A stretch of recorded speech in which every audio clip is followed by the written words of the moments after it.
Olá, irmãos, a paz. Tem um bom tempo que a gente não se vê aqui no canal, né? E eu estou aqui de volta para compartilhar com os irmãos um pouco das Escrituras. É um prazer estar com vocês novamente. Sejam bem-vindos.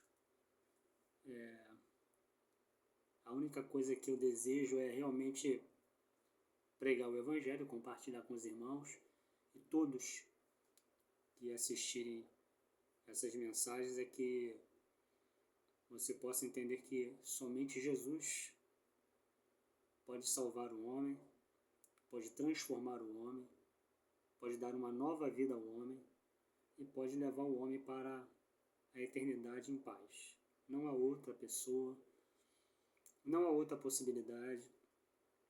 Quando a gente fala dessa maneira, pode parecer que nós somos radicais, pode parecer que nós somos fundamentalistas, como alguns dizem, mas o próprio Jesus, ele afirma isso.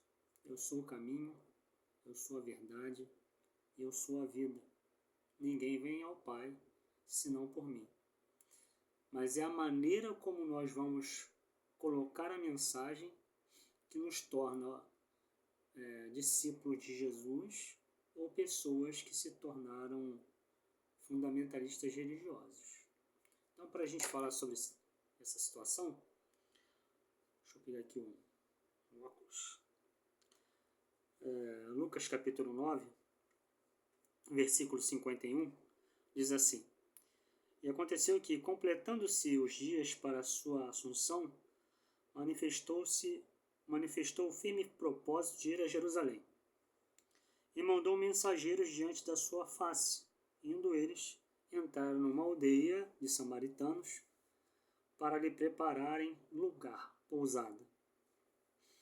Mas não o receberam, porque o seu aspecto era como o de quem ia a Jerusalém. E os discípulos Tiago e João, vendo isso, disseram: Senhor, queres que digamos que desça fogo do céu e os consuma como Elias também fez? Voltando-se, porém, repreendeu-os e disse: Vós não sabeis de que espírito sois, porque o Filho do Homem não veio para destruir as almas dos homens, mas para salvá-las. E foram para outra aldeia. Então, o capítulo 9 é um capítulo da comissão. Jesus comissiona os 12. Aqui no capítulo 9, no início, ele fala assim: E convocando os 12 discípulos, deu-lhes virtude e poder sobre todos os demônios para curar enfermidades. E enviou-os a pregar o reino de Deus e curar os enfermos. E disse-lhes: Nada leveis convosco para o caminho, nem bordão, nem alforge, nem pão, nem dinheiro, nem tenhais duas vestes. Em qualquer casa que entrar, ficai ali, e dela saireis. E se em qualquer cidade que vos não receberem, saindo vós dali, sacudi o pó dos vossos pés em testemunho contra eles. E saindo eles, percorreram todas as aldeias, anunciando o evangelho e fazendo curas por toda parte. Essa é a mensagem do Evangelho. Jesus disse aos discípulos que eles não tinham poder de julgar ninguém. Eles tinham o poder de pregar, evangelizar, dar boas notícias e dizer que se alguém rejeitasse o Filho de Deus, haveria juízo sobre essas pessoas. Mas os discípulos em si mesmo não têm poder de lançar ninguém no inferno, de levar ninguém ao céu pelo seu próprio poder. Não. A mensagem da igreja é levar até os homens a mensagem da ressurreição, da crucificação, da ressurreição e do arrependimento. Arrependei-vos, porque é chegado o reino dos céus. Então, nesse texto aqui do Lucas, capítulo 9, versículo 51 em diante, nós temos algumas coisas interessantes. Os discípulos estavam fazendo a vontade de Deus, a vontade de Jesus. Eles foram até Samaria. Samaria era um lugar hostil. Algumas aldeias de Samaria eram mais brandas, outras eram mais radicais, como aquela aldeia em que Jesus passa, a mulher samaritana o vai receber e ela vai ter o diálogo, e depois que ele diz que ele é o Messias, ela volta e Jesus evangeliza aquela aldeia, mas nos parece que essa aldeia aqui ela é mais radical, mais violenta contra os judeus. Então, os discípulos chegando até lá, eles vão preparar lugar para Jesus e eles rejeitam a presença de Jesus porque Jesus tem aspecto de quem vai para Jerusalém, aquele que vai prestar culto em Jerusalém. Ele é um judeu, tipicamente vestido como judeu, fala como um judeu galileu, e para os samaritanos ele não é bem-vindo. E aí, mesmo fazendo a vontade de Deus, os discípulos ainda têm alguns ranços religiosos que precisam ser trabalhados, tirados para que eles possam entender verdadeiramente a missão que eles têm e o propósito da vinda do Filho de Deus. Aplicando para nós, como igreja, como discípulos, nós estamos fazendo a vontade de Deus, mas precisamos ouvir mais de Jesus para entender o grande propósito de fazer a vontade de Deus. Porque lá eles estavam operando sinais, maravilhas nas terras de Israel. Mas agora que era diferente, eles iam passar. Provavelmente levava 3 dias para chegar a Jerusalém. Jesus deveria ficar ali 1 dia e meio. E mesmo fazendo a vontade de Jesus, eles foram para um lugar onde eles não queriam ir. Nenhum judeu em sã consciência gostaria de passar por Samaria devido à hostilidade. Muitos judeus cortavam pelo Rio Jordão e passavam pelo outro lado para evitar de passar em Samaria, não porque só havia discussão, mas porque o CPF ia ser cancelado, a briga era feia. Então a segunda coisa que a gente vê aqui no texto, uma coisa é você ser mensageiro em um lugar onde você vai ser bem recebido, como eles foram aqui bem recebidos nas terras de Israel. Fizeram sinais, maravilhas, curas, estavam na vontade de Deus. Coisa ficou legal. A outra coisa é você ser mensageiro em uma terra, em um lugar de rejeição, onde o filme está queimado. Não porque você é um mau testemunho, mas pela história, pelo que está nos envolvendo. A gente chegou, a briga já estava acontecendo. O que te parece nos dias de hoje isso? No nosso país também, de tanta confusão religiosa e do que a gente está vendo agora. E da nossa parte como igreja nós não devemos entrar nessa loucura. A nossa mensagem é pregar o Evangelho, a nossa missão é pregar o Evangelho. Nós nos envolvemos com nenhum tipo de partidarismo, não estou falando de política, cada um tem o seu partido, estou falando de partidarismo denominacional, religioso, e também envolve alguns viés políticos. Nossa mensagem é ser luz em meio às trevas e ser sal em um lugar onde não tem sabor para nós preservarmos. Foi a mensagem que Jesus ensinou.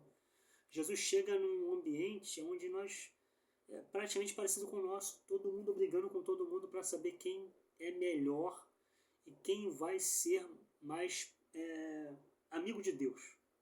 Quem está mais próximo, quem é mais filho, quem não é filho, quem adora melhor, quem não adora, quem tem a verdade, quem não tem, a verdade relativa. Jesus vai dizer, eu sou a verdade.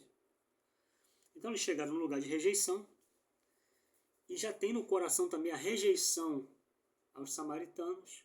E Jesus quer ensinar os discípulos que mesmo quando alguém rejeita a presença dele, não é direito dos discípulos da igreja julgar essas pessoas, por mais que eles tenham autoridade dada por Jesus. Esse é o texto. Essa é a verdade do Evangelho. Então, quando aconteceu isso, o Tiago e João, no versículo 54, fizeram algumas coisas que a gente não deve fazer. E que provavelmente nós já fizemos alguma vez quando fomos rejeitados, né, com relação à nossa fé. Os discípulos, Tiago e João, vendo isso, disseram, Senhor, queres que digamos que desça fogo do céu e os consuma, como Elias também fez?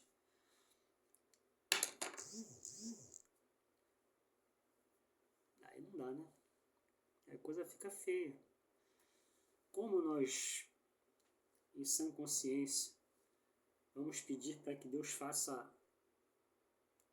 algo tão tremendo, achando que isso é a vontade de Deus? Por mais que estejamos fazendo, trilhando a ordem de Jesus. Eles queriam que os samaritanos daquela localidade fossem consumidos porque rejeitaram a Jesus. E ali, nessa rejeição, há toda uma mescla de raiva, de ódio, né? De ver aquelas pessoas como de segunda categoria e rejeitando aquele que é o Messias. Então, a primeira coisa que se pensa é: esses caras têm que morrer. Eu vou fazer uma oração aqui. Aqui na NVI, a Bíblia Arqueológica, nós temos o mesmo texto, que é interessante. E Lucas fala, não, a NVI, ela vai falar para nós o seguinte. Aqui, Lucas, vamos ver aqui, versículo 54. 54 fala assim: e vendo isso, os discípulos Tiago e João, perguntaram: Senhor, queres que façamos cair fogo do céu para destruir-nos? E aqui a gente tem 4 coisas que aconteceram com esses discípulos que pode acontecer conosco, que não pode acontecer com a igreja. A igreja não pode ter esse pensamento. A igreja de Jesus não tem esse pensamento. Não pode ter essa visão. Porque a primeira coisa que eles fizeram, eles viram essa visão de Tiago e João era perfeita. Eles reconheceram que o ambiente era um ambiente de rejeição. Eles entenderam que eles não queriam a presença de Jesus ali, mas era uma visão errada. A deles era pior do que a dos samaritanos. Os samaritanos, pelo menos, não mataram eles, mandaram eles embora. Não queremos vocês aqui. Mas eles, como discípulos, queriam que os samaritanos morressem. Então, uma visão errada pode acontecer mesmo a gente fazendo a vontade de Deus. Tendo uma visão errada. Visão errada de grupos, de pessoas de outras religiões, por mais que elas estejam muitas vezes combatendo contra o Evangelho, contra a nossa fé. A nossa visão não pode ser uma visão errada de desejar a morte e ainda dizer: queres que façamos descer fogo do céu? Nós vamos usar a autoridade que tu tem nos dado, a virtude, para consumir esses miseráveis. Será que já fizemos alguma oração assim alguma vez quando fomos afrontados, alguma coisa aconteceu? Se fizemos, eu acredito que alguém já deve ter feito. Eu também já errei nesse sentido e a gente vai aprendendo com o Evangelho. Não é isso que o Evangelho nos ensina. Ame o que vos odeiam. Dê de comer e beber ao seu inimigo. Eles precisavam aprender isso. É um texto muito profundo para nós, como discípulos, como igreja. Porque mesmo fazendo a vontade de Deus, podemos ter uma visão errada do que nos foi dado a fazer. A outra coisa, olha aqui, eles disseram: Senhor, queres que digamos que desça fogo do céu e os consuma como Elias fez? Oração errada, ou orações erradas. Quantas vezes já oramos erradamente, pedindo a Deus para fazer justiça? No sentido de justiça é cancelar CPF, e uma oração completamente fora daquilo que Jesus está nos ensinando. Esse não é o propósito de ser discípulo de Jesus e igreja. Temos outros textos que Paulo disse lá para o Elimas: filho do diabo, até quando Mas Paulo não disse que ele iria morrer. Paulo disse: fique cego até que você volte a enxergar. Uma coisa. Na situação de Elias era algo de uma luta tão terrível, porque quem estava do outro lado eram povos que estavam querendo acabar com o culto a Javé. E aqui os discípulos estão olhando e desejando que o Senhor concorde com as orações que eles estão fazendo.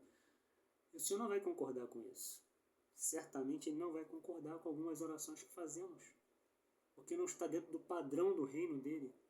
Porque Ele vai explicar para os discípulos. Depois de fazer uma oração errada, Jesus os repreende. Diz assim: e voltando-se, porém, repreendeu-os e disse: vós não sabeis de que espírito sois. Aqui na NVI, ele vai dizer: mas Jesus, voltando-se, os repreendeu, dizendo: vocês não sabem de que espécie de espírito vocês são.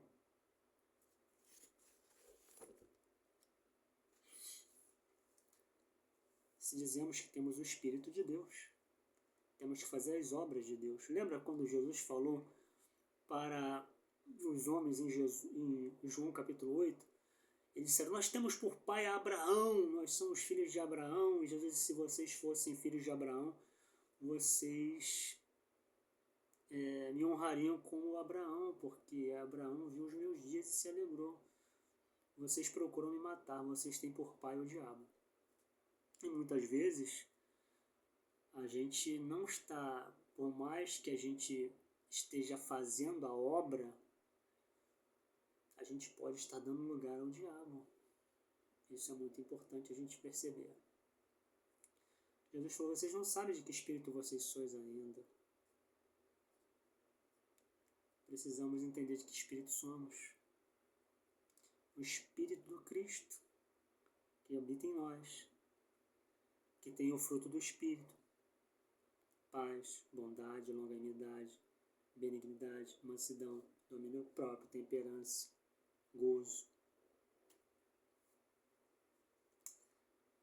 É sério, irmãos. A coisa é muito séria. E aí Jesus vai fazer uma coisa que eles ficaram surpresos, talvez, porque depois de falar tudo isso, Jesus diz... Jesus vai dizer para eles: vocês não sabem de que espírito sois, porque o Filho do Homem não veio para destruir as almas dos homens, mas para salvá-las. Jesus faz um resumo teológico para os discípulos ali, uma aula em campo. Eu não vim para destruir as almas dos homens, eu vim para salvá-los. Os homens. Aonde houver um homem, Jesus quer salvá-lo. Seja ele bruxo, seja ele da corimba, seja ele de qualquer fé que professe, seja ele evangélico, nós precisamos nos encontrar com esse Jesus. Esse Jesus que veio salvar os homens. Meu amigo. Nós estamos vivendo um tempo de muitos profetas e o negócio está feio. Tem muito profeta na internet. Tem profeta falando muita coisa que é muita loucura. E os discípulos queriam ser profetas nesse momento. Vamos ser profeta. Agora eu vou profetizar, vou declarar aqui. E Jesus falou assim: vocês não sabem. A declaração de vocês, a profecia de vocês é da carne, irmão. Vocês não sabem o espírito que vocês têm. De que espírito sois. E tem alguns que nem o espírito tem outro espírito. E aí Jesus, ao dar esse ensino teológico para eles, dizendo: olha, o Filho do Homem não veio destruir as almas dos homens, veio para salvar os homens. E se esses homens não o recebem, o que Jesus fez? Relembrando a eles o que ele ensinou no início do capítulo, para encerrar, Jesus vai fazer o quê? E foram para outra aldeia. Sempre haverá outra aldeia. Sempre haverá um novo coração. Sempre haverá novas pessoas. Sempre haverá novas oportunidades. Mas importa que nós saibamos o nosso propósito, a nossa missão. Tá bom, irmãos? Fiquem na paz, até o próximo vídeo, talvez na próxima segunda. E que essa palavra tenha aí ajudado os irmãos, tem me ajudado muito, porque primeiramente fala ao meu coração, para depois compartilhar com vocês, tá bom? E se você deseja entregar a sua vida a Jesus, faça essa oração comigo. Se você deseja se arrepender de alguma coisa que você fez, de alguma oração que você fez, de algum problema, ore e peça a Deus perdão. Ele certamente vai ter misericórdia da sua vida, tá bom?